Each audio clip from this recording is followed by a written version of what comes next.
양치는 소년 얘기로 우리가 알고 있습니다. 양을 치다 보니까 이 소년이 너무나 심심하고 무료해서 또 사람들도 그립고 사람들 좀 오게 하려고 냅다 소리를 쳤죠. 늑대야! 그러니까 이 산 아래에 있는 사람들이 늑대라는 소리에 모두 다 몽둥이를 들고 늑대 어디냐고 쫓아온 겁니다. 이 소년도 지켜야 되고 또 양도 뭐 같은 마을 공동체니까. 사람들, 산 아래 사람들 왔는데 이 소년이 머리를 극적이면서 사실은 늑대가 있었던 건 아니고 내가 심심해서 잠깐 거짓말을 했나 그러고. 사람들은 훨씬 빠져서 돌아갔습니다. 소년이 재미있었어요. 이 거짓의 재미를 느꼈습니다. 야, 내가 이렇게 하니까 사람들이 오네? 빨리 꺼주세요. 그래가지고 시간이 지난 다음에 그날인지 다음 날인지 이 소년이 두 번째 거짓말을 하죠. 늑대가 왔다. 사람들은 두 번째 이 소년의 거짓말에 속았습니다. 막 올라왔는데 또 없는 거야. 자, 이렇게가 되니까 이제 이 소년의 말은 신뢰가 땅에 떨어졌습니다. 이제 콩으로 매주를 쓴다고 안 믿을 상황이 됐어요. 그 시간이 좀 지났어요. 그 다음 날이죠. 근데 이게 웬일이에요? 무슨 일이 났습니까? 진짜 늑대가 나타난 거예요. 야, 그래서 이 큰일 난 거야. 그래서 이 소년하고 너무 이제 진짜 늑대나 너무 막 무섭고 그래서 막 이제는 죽을 힘을 다해서 막 늑대야 막 애절하게 불렀어요. 산이 떠나가더라고요. 그러나 아무도 이 소년의 외침에 응하지 않았습니다. 쟤 또 거짓말 안 해? 아무도 올라오지 않았습니다. 거짓의 무덤을 파고 스스로 거기에 묻혀버린 양치기 소년 얘기입니다. 그래서 거짓은 스스로 무덤을 파는 것과 같다. 여러분들 뭐 4, 50 이상 되시면 기억나겠지만 10여 년, 20여 년 전에 줄기세포로 황무석 씨의 그런 세계적 거짓말로 이제 판정이 됐는데, 물론 다른 이런 논쟁이 있지만은 세계적인 거짓말 사건이 돼버렸는데, 이 개인 망신과 나라 망신이 있었잖아요. 그래서 그때부터 이분의 존재와 인생이 매장됐습니다. 어느 누구도 그 사람의 말은 신뢰하지. 몇 번 제기를 하려고 했긴 했는데 이미 그의 말이 신뢰를 잊어버렸어. 누구도 그의 말을 들으려고 하지 않는 거예요. 거짓은 스스로 무덤을 파는 것이다. 제가 영국에서도 스페인에서도 유럽에서 한 6년 있었는데, 이 유럽에서 크리스찬 문화에서 가장 그 비중을 크게 두고 하는 건 거짓말이더라고요. 이 사람이 자꾸 거짓말하는 사람이라면 아주 신뢰가 땅에 떨어지는.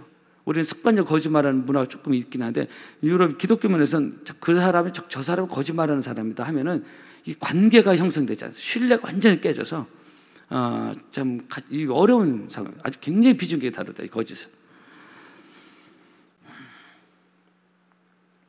우리나라는 정치인들이 그냥 대놓고 거짓말을 하는 문화가 돼서 나쁜 영향을 위에서도 주고 있는데 크리스찬 문화에서 그렇지 않습니다. 사도행전 5장에 보면은 이 아나니아 삽비라 부부가 나오는데, 하나님께 바치기로 한 일정량의 얼마의 액수를 숨겼잖아요. 거짓말했습니다. 이 거짓은 이 마귀를 예수님이 지칭할 때 저는 처음부터 거짓의 아비요, 이런 말씀 있잖아요. 이렇게 이 마귀를 거짓의 아비로 말하는데요. 이게 다라고 아나니아 삽비를 했잖아요. 이 거짓말을 했어요. 그랬다가 두 명 다 현장에서 이 거짓 죽는 즉사는 그런 일이 일어났습니다. 사도행전은 워낙 강하게 성령 역사가 일어나면서 이런 경우에도 막 성령 역사가 가지고서, 그래서 거짓말은 스스로의 무덤을 파는 것이다 하는 것입니다. 그래서 우리가 습관적으로 여러분 얻기를 바라지만, 또 우리 파남교회 성도라면 그런 사람이 있으면 안 되겠지만 습관적으로 툭툭 거짓말하는 것은 좋지 않다 하는 것입니다. 사실이지 않는 것을 전하고 얘기하고 말을 부풀려서 하고 있는 거 있잖아요. 그런 습관이 있으면 좋지 않습니다. 그래서 하나님의 성품과는 전혀 다르기 때문에 그렇습니다. 왜냐하면 한국 사회가 쉽게 거짓말을 하는, 조금만 자기 불리하면 거짓말을 습관적으로 해버리는 거예요. 근데 이게 좋지 않습니다.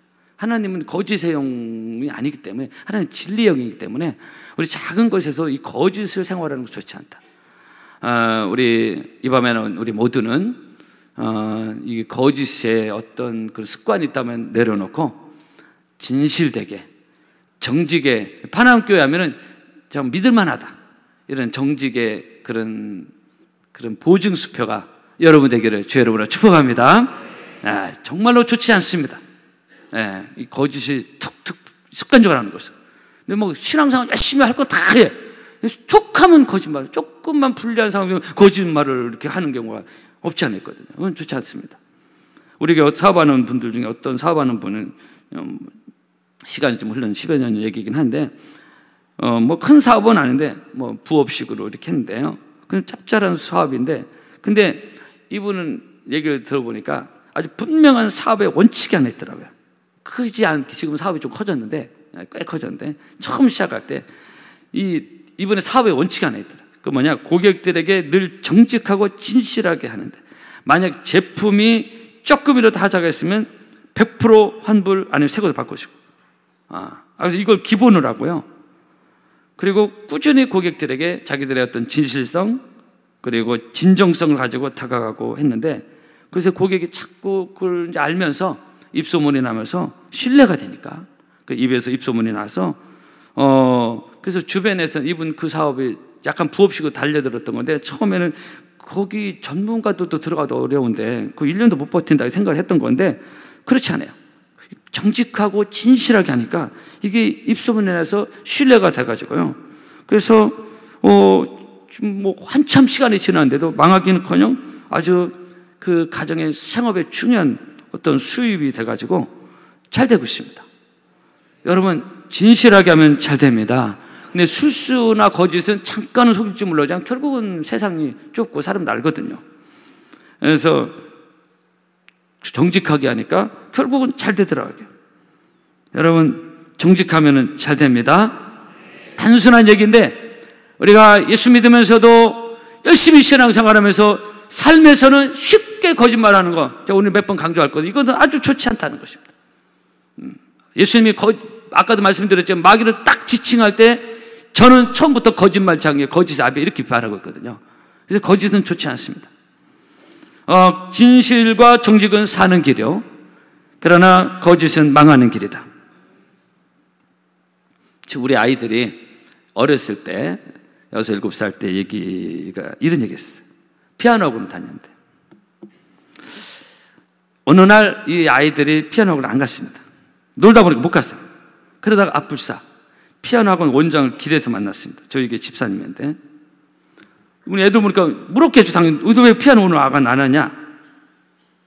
이때 한 친구가 6살 된 친구가 불쑥한 말이 선생님 피아노 학원을 가려고 했는데 오다가 길에서 호랑이를 만나가지고 자기 나름대로는 거짓말을 한 건데 너무 황당한 애들스러운 거짓말을 한 거예요. 판음동 아파트에 무슨 호랑이가 있습니까? 호랑이에서 어떻게 새벽제배 와? 거짓이 확 드러난 것입니다. 여러분에는 어설픈 거짓말이든 작심한 거짓말이든 의도한 거짓말이든 아닌 그냥 이게 어떤 역기능적인 사람들은요 불리한 상황에 습관적으로 거짓말하는 거예요. 이건 아주 조심해야 돼요. 역기능적인 이런 거는 늘 우리가 조심해야 됩니다. 그래서 우리는 습관적인 거짓말이 내게 있다면은 내려놓고 주님 말씀을 믿는 우리들이니까 진실하고 정직하게 살아가는 여러분의 삶의 열매가 있기를 바랍니다. 본문은 이 거짓 소년으로도 시작되는 겁니다. 그래서 오늘 거짓 얘기 좀 갑니다. 어느 날 이때가 언제냐? 우리가 11절부터 읽었는데 사무엘하 1장의 시작은 뭐냐? 이 사울과 요나단 전쟁이 죽었습니다. 사울이 죽으면서 사무엘 이제 상이 끝나고 사무엘하가 이제 시작되는데 이 소식을 한 소년이 전해 왔습니다. 사울 왕을 따르던 이 소년 다윗에게 보고합니다. 사울 왕과 요나단이 죽었다. 다윗이 자초지종을 물었습니다. 어떻게 된 거냐? 사울 왕과 요나단이 정말 죽었냐? 네가 봤냐? 이때 이 소년이 내 길보아 전투에서 사울 왕이 중상을 입었나이다. 근데 사울 왕이 나를 보더니 와서 자기를 죽여달라고. 적군이 와서 블레셋 적군이 와서 나를 죽이면 내가 모욕을 당하는 거니까 자기를 죽여달라고. 그래서 제가 사울 왕을 죽이고 그리고 이게 보시옵소서 그의 투구와 팔에 있는 고리를 가져왔습니다. 오늘 다 읽지 않았는데 그런 내용들이 10절, 11절 전까지 쭉 있습니다. 여러분 이 소년의 보고가 이게 맞는 말이 아니에요. 우리 지난 수요일 밤 말씀을 드렸지만 사울 왕이 자살했거든요. 그죠? 이 소년을 죽인 게 아니야. 거짓말한 겁니다. 중상 입은 사울이 살 희망이 없자 스스로 자살로 끝냈거든요. 그래서 사울 왕의 인생 결론에서 지난 수요일에 말씀드렸잖아요. 근데 이 본문의 이 소년이 거짓말하고 있습니다. 왜 이 소년이 거짓말했냐? 사울이 다윗의 정적이잖아요. 그러니까 사울을 죽였다고 하면 다윗이 매우 기뻐할 것이다 이런 생각을 해요. 좋아하겠지. 그리고 자기에게 상을 내리겠지. 그리고 저 다윗은 아무래도 왕이 될 것 같은데 이런 거예요. 자기 머리를 굴린 겁니다.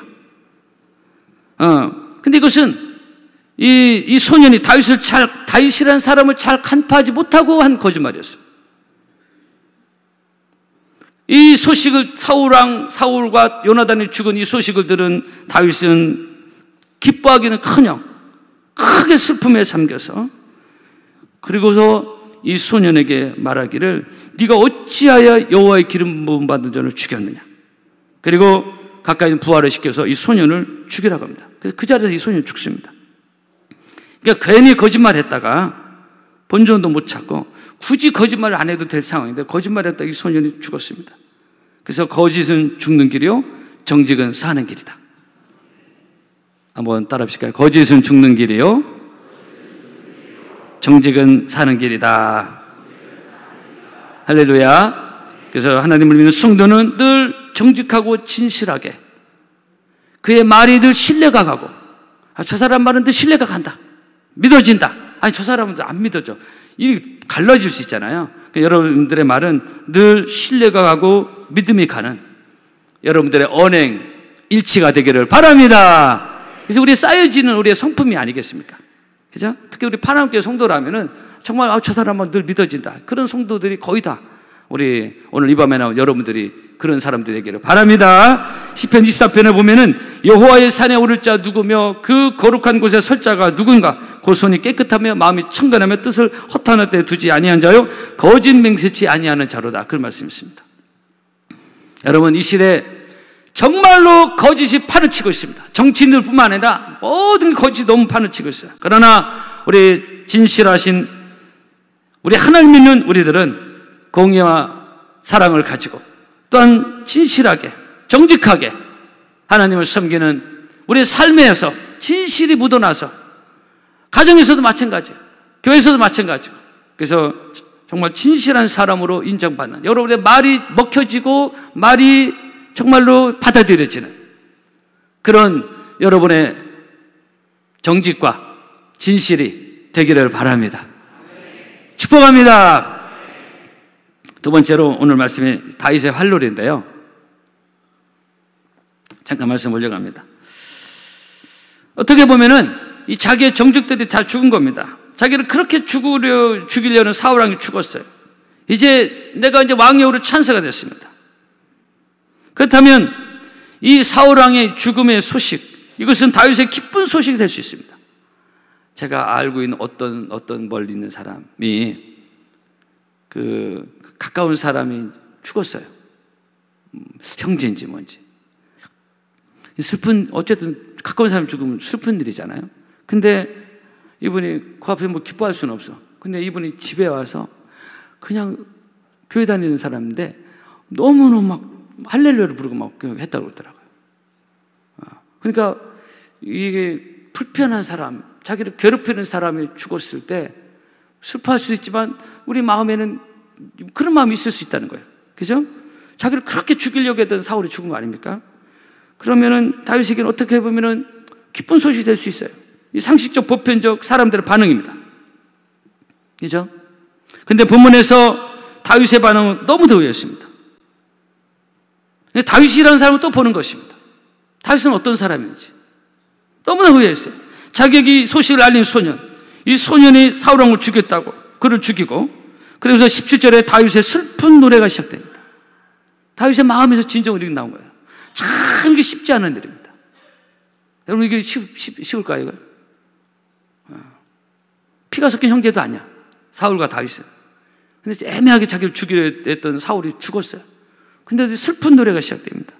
그래서 이 다윗의 유명한 활노래가 여기서 나오고 있습니다. 오늘 17절에 활노래는 단어인데 18절 활로래. 이 활로래라는 이유는 뭐냐면은 사울이 활로 맞아 죽게 됐고, 그리고 이 사울과 요나단에 속한 베냐민 지파가 특별히 활을 잘 쏘는 지파였기 때문에 이 활로래를 지었습니다. 그래서 활로래라고 했어요. 그래서 이 본문의 활로래, 사울왕과 요나단의 죽음을 슬퍼하는 다윗의 애가요, 조가요, 슬픔의 노래입니다. 오늘 19절에 이 이스라엘아, 너의 영광이 산 위에서 죽임을 당하였다. 그래서 20절, 20절 계속 이 말씀이 반복되고 있습니다. 오늘 17절, 18절에 보면 다윗이 슬픈 노래로 사울과 그의 아들 요나단을 초상하고 명령하여 그것을 유다 족속에게 가르치라 했으니 곧 활로래라. 야사대 책에 기록되어 이렇게 말하고 있습니다. 이 다윗의 활로래, 사울왕이 죽었다고 슬퍼하고 조가를 부르는 이런 다윗의 인간성, 다윗의 사랑, 우정, 여기는 충성까지 여기에 담겨져 있습니다. 끝까지 사울왕의 신하로서 자기 자리를 지키는 다윗의 모습을 볼 수 있습니다. 더 나아가 다윗의 신앙까지 총망라한 다윗의 압축 엑기스가 본문의 다윗의 활로래입니다. 다윗은 어떤 사람이냐? 다윗은 어떤 그릇의 사람이냐? 하나님은 다윗을 왜 이렇게 사랑하셨느냐? 하나님은 다윗을 왜 이렇게 축복하셨느냐? 왜 하나님이 다윗을 택할 수밖에 없었는지, 하나님 마음에 합한 사람이 될 수밖에 없었는지, 이런 다윗의 통큰 다윗의 신앙의 종합 엑기스가 오늘 본문에 나옵니다. 사울 왕이 죽었다고 슬픈 조가를 부르는, 활로래를 부르는 이 다윗의 모습을 볼 수 있습니다. 여러분, 오늘 저녁에 나오신 사랑하는 성도 여러분, 믿음의 사람은 보편적 상황에서 반응이 다르게 나옵니다. 미국에서 존경받는 대통령으로 선임될 때 링컨 대통령이 빠지지 않는데요, 미 시사 월간지 애틀랜틱 먼슬리에서 미국 역사 형성에 가장 큰 영향력을 끼친 100명을 선정, 거기서 또 역시 링컨 대통령이 뽑혔어요. 늘 어디서나 여론조사를 하든 뭐 데이터를 뽑든 링컨 대통령도 뽑히는데요, 그 다음에 영향력 끼친 사람 1위가 링컨, 2위가 조지 워싱턴, 3위가 토마스 제퍼슨, 4위가 루즈벨트, 5위가 홍성현, 이렇게 나와요. 전부 다 비웃고 계시네. 어쨌든 링컨 대통령이 1위, 늘 어디서나 1위야. 그 영향력이. 링컨에 대한 스토리가 참 많습니다. 저 링컨 자서도 쭉 읽어봤고 했는데,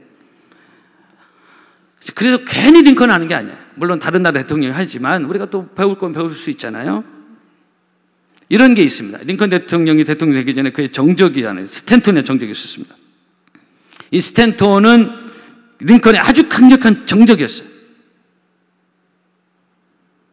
링컨은 이 스탠턴 이런 얘기를 대놓고 고릴라의 원흉이다. 링컨이 외모가 좀 그렇게 뭐 핸섬하지 않았거든.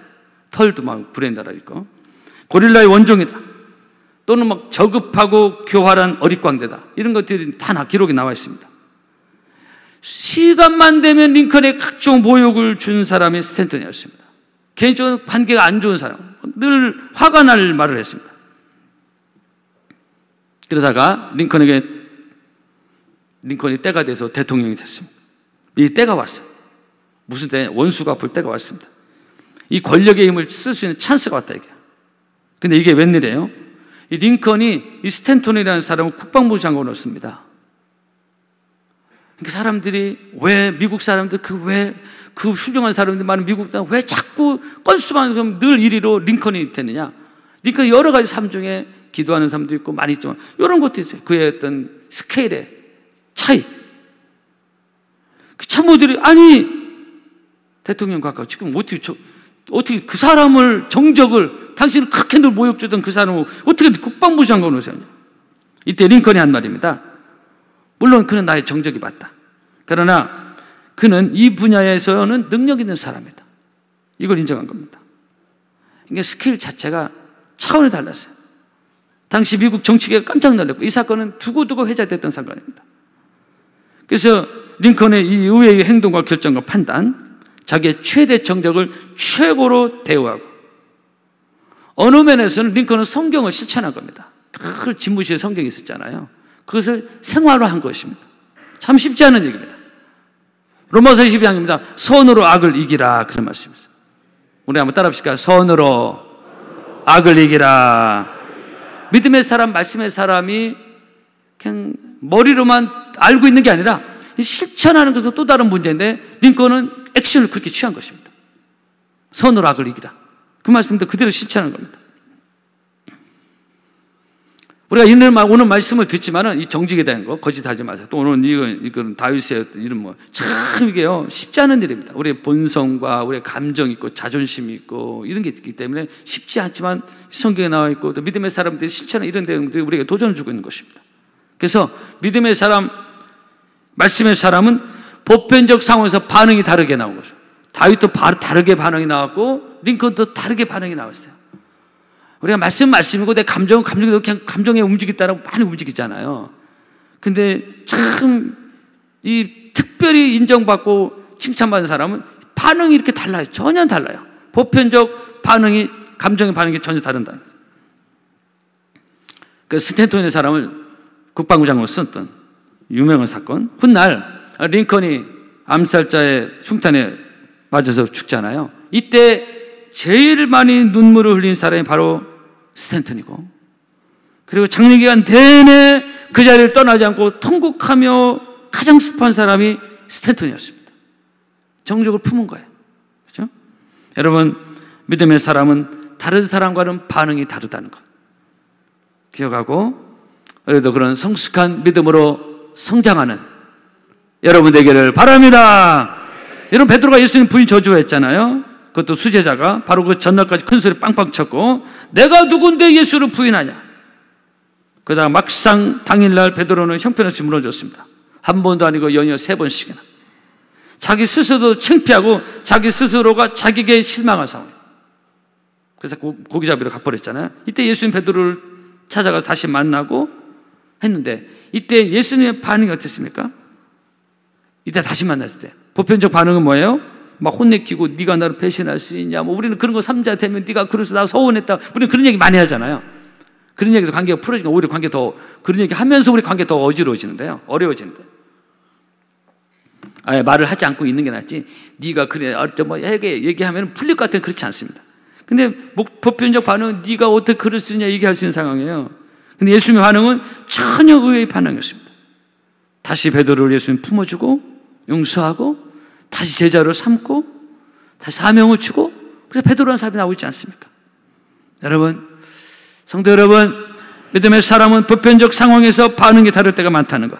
본문의 다윗도 이 상황에서 사람들의 보편적 반응과는 전혀 다른, 아주 다른 행동과 모습을 보여주고 있습니다. 이것이 우리에게 도전을 주는 것입니다. 여러분, 하나님 믿는 우리는, 성도는 세상과 다른, 하나님 모르는 사람들이 가지고 있는 보편적 반응과 그것이 다르다는 것을 기억하시고, 너희는 이 세대를 본받지 말라고 했습니다. 너희는 유혹의 욕심을 따라 썩어져가는 구습을 쫓는 옛사람을 벗어버리라고 하고 있습니다. 본문의 다윗의 활로에 그렇게 자기를 괴롭게 하고 못살게 굴었던, 자기를 죽이려고 했던 사울왕이 죽었을 때 이렇게 슬퍼하며 활노래를 지어 부른 다윗. 우리는 이 믿음의 사람이 보여주는 다윗의 성숙함, 그래서 다윗의 마음에 정말 하나님 마음에 합했던 이런 다윗의 삶을 보면서 우리도 또 다윗처럼 하나님 마음을 품고 살아감으로 여러분의 관계에 은혜가 있기를 바라고요. 여러분을 신뢰하는 좋은 관계가 가정이나 교회에서, 사회에서, 직장에서, 여러 군데에서 좋은 관계가 만들어지는 성숙한 여러분들의 삶의 열매가 있기를 축복합니다. 축복합니다. 찬양하겠습니다.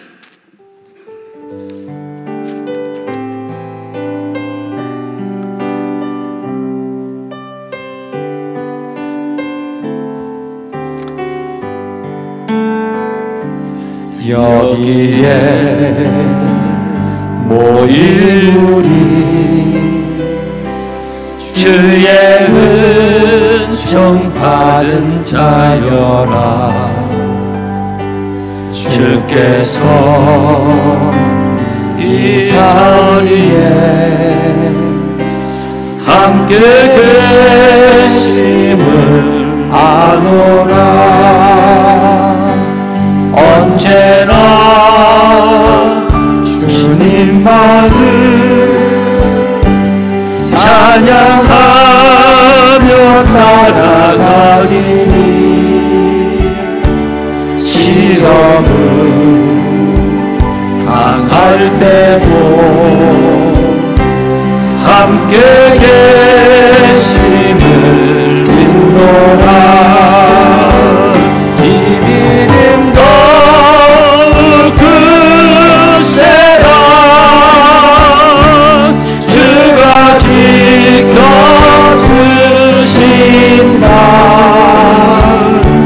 어두운 밤에도 주의 밝은 빛 인도하여 주님이 뜻하신 일을 여행하라도 주님이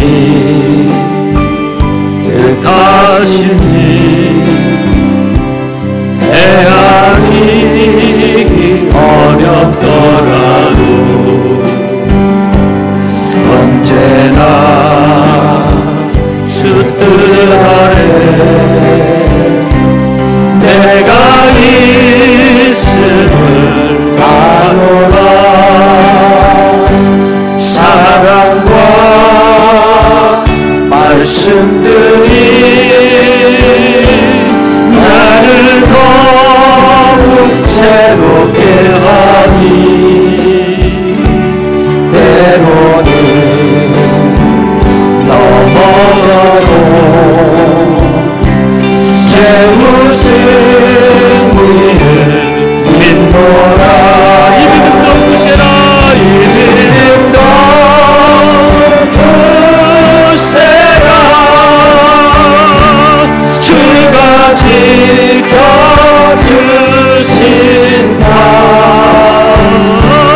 어두운 밤에도 주의 밝은 빛 인도하여 사절입니다. 여기에 여기에 모인 우리 사랑하는 주의 자녀라. 주께서 뜻하신 바 우리 통해 펼치신다.